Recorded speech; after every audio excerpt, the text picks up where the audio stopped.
পিতাইলৈ ইখনি চিঠি কথা কাব্য কছাৰী আবৃত্তি গাৰ্গী সোণোৱাল। পিতাই বাউকী আছনা মহক নুসুধিবে অ পিতাই, মহই কেনেকে আছং, বৰ দুখত আছং অ পিতাই। দূৰণিত আছং যদিও থতক মনত পুৱে অ পিতাই। ভুনিহঁত বাউকী আছিনা পিতাই, হেতিক বাউকী থাকব দিবে। চুটি চুটি কাপোৰ পিন্ধি গা দেখুৱাই ফুৰিব নিদিবে। ইবোৰ দেখিলে বাও মুনিছে হাঁহি, জুখি মাখিহে চুলিব দিবে। আম বেছি টকা নাহাই নেহে বুলি কবে। ডাঙৰ ভুনিক সৌকে তামোল পাণৰ দোকান দিব দেবে। মাঝ ভুনিক তাঁতশালত সপোন ৰচিব কবে, আৰু সপোন ভুনক বিক্ৰী কৰিবলৈ কবে।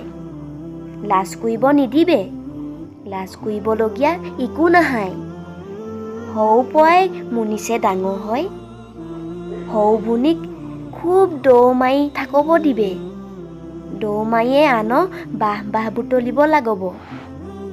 যেনেকি প্ৰভাতী কছাৰীয়ে বক্সিঙত বুটলিছিল।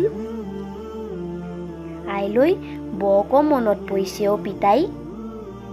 আইক সোধব বহু প্ৰশ্ন বাকী থাকল অ পিতাই।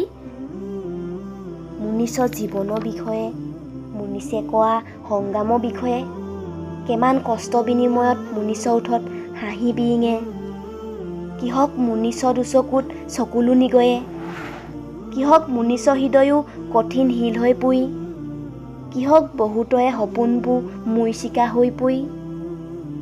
সুখৰ সংজ্ঞা বিচাৰি পাবলৈ কণ বাটে বাট বুটলিব লাগি। ইনে বহু প্ৰশ্ন আইক সোধব বাকী থাকল। আয়ে এই প্ৰশ্নবোৰ উত্তৰ জানি, আয়ে পোহৰৰ সৈতে বহু দিন কটাল। সুধিম বুলি ভাবিছিলং, সেয়ে সোধায়ে নহ'ল।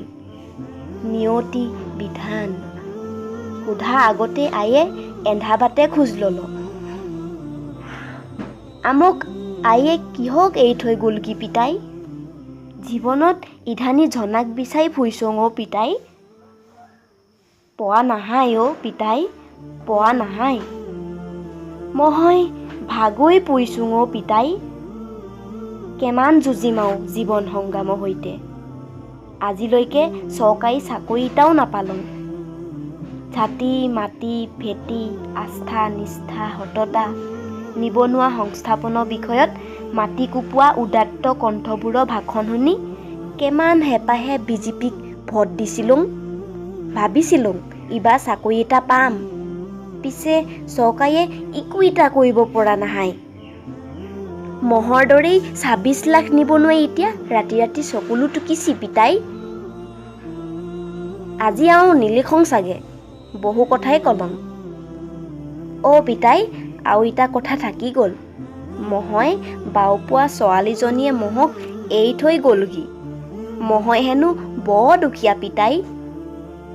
পিতাই, মহৰ খুব কান্দিব মন গৈছি পিতাই।